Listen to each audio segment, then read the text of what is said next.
You know, sometimes it really seems like Niantic actually pays attention to the Pokemon GO community's feedback. Hey, how's it going everyone? It's me, it's Jinsula. I hope you're having a good day and welcome to today's Pokemon GO discussion video. So today we're going to be very positive towards Niantic because it seems like they did something right. And I don't think enough players are talking about it. So what do I want to talk about? Well, currently ongoing within Pokemon GO, we have the Dragons Unleashed Lunar New Year's event. And part of this event had a global challenge where if the entire Pokemon GO player base were to complete it, we would get additional spawns and some incredible new bonuses. Now, I really enjoyed this mechanic and I thought it was a welcome addition to this in-game event. And personally speaking, I wish this was a part of every in-game event.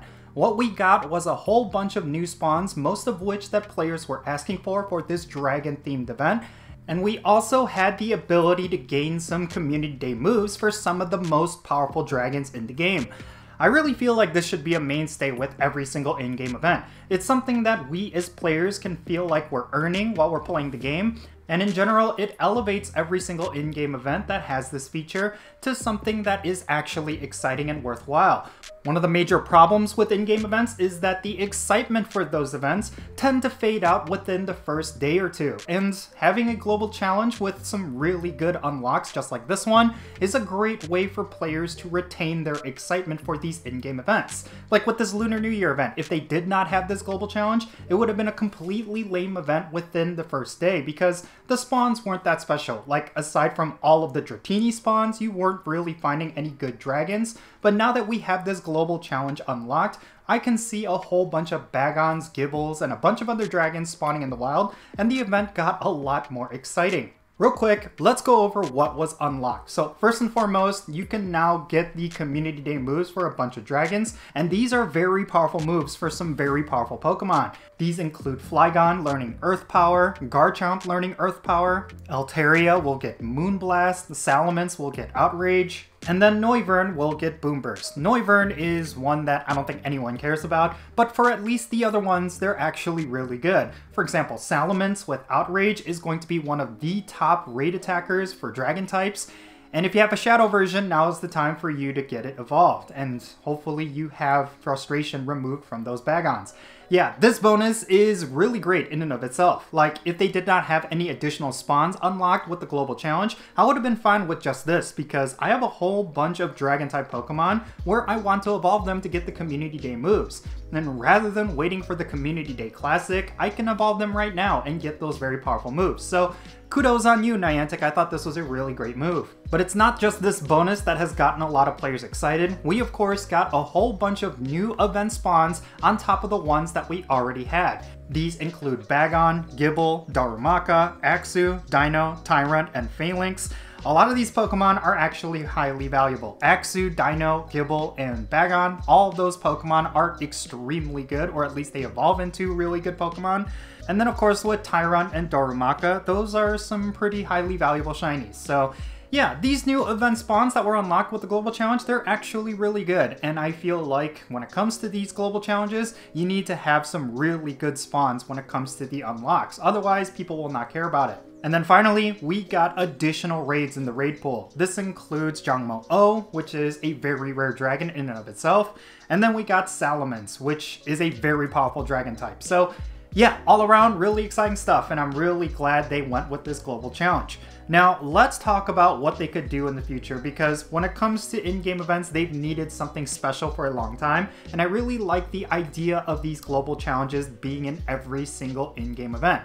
First and foremost, there has to be really good event spawns, like I said, but I really like the idea of them introducing new Pokedex entry Pokemon through global challenges. Like, recently with this Lunar New Year's event, we of course got Drampa as the new Pokedex entry, and I would like to see them have another Pokedex entry that we could unlock with the global challenges. I think that would be really cool. And personally speaking, I think this is a huge missed opportunity, but right now the only way to pick up Drampa is through raid battles and I believe field research as well as the paid timed research.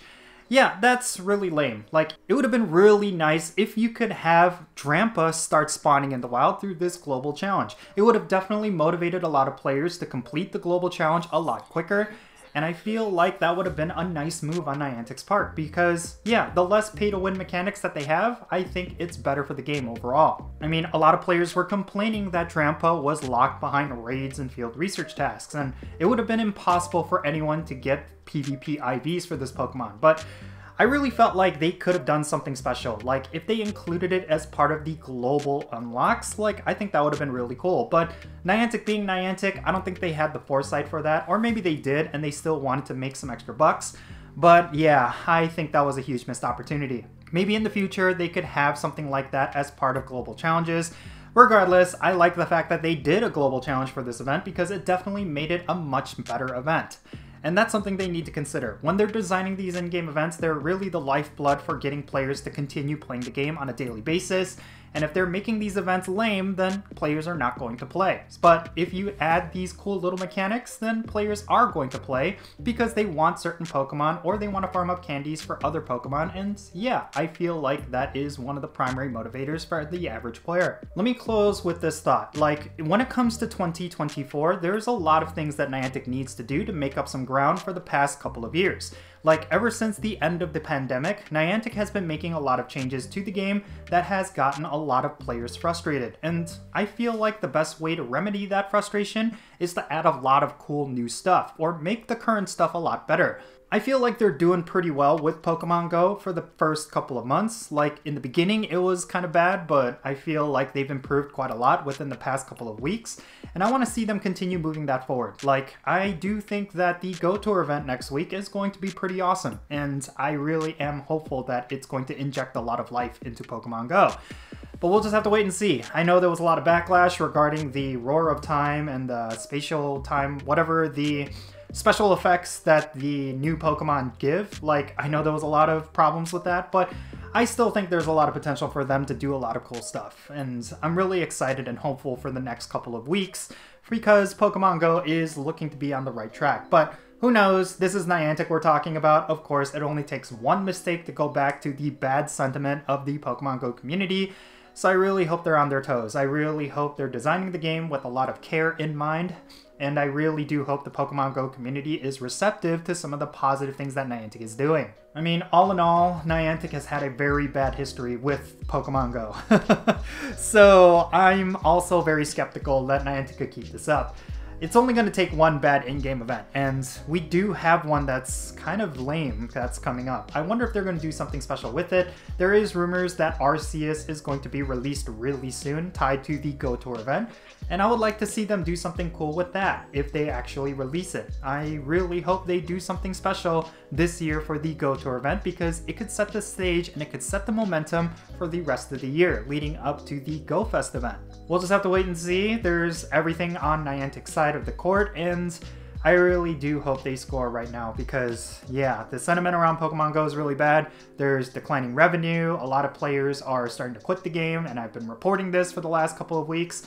I really do think Niantic has the potential to make Pokemon Go successful once again. I mean, it is a successful game by every metric, let's be real here. I mean, yeah, it's not doing as well as it was during the pandemic, but it's also doing really well, in my opinion. I think there's a lot of hope for Pokemon Go. But anyway, I'm just rambling at this point. Let me know your thoughts regarding everything that I talked about down below. What did you think about this global unlock? Did you actually participate in the global challenge? Were you happy about the unlocked bonuses and Pokemon?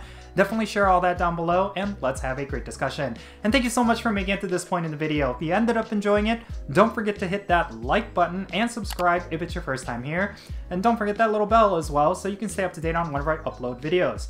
And I want to give a quick shout out to every single Patreon member on my Patreon. And yeah, you all make this channel content possible. If you want to support my channel in any way, do consider becoming a patron on Patreon, mainly because that's the way you could play Pokemon Go with me. For every single member of my Patreon family, they get a permanent spot on my in-game friends list. So if you want to interact with me, like with remote raids, then make sure you go and check out my Patreon. And if you want to support my channel in a different way, you could do so by following me on social media. My handle is @Jinsula, and I'm on the platforms that you see on screen.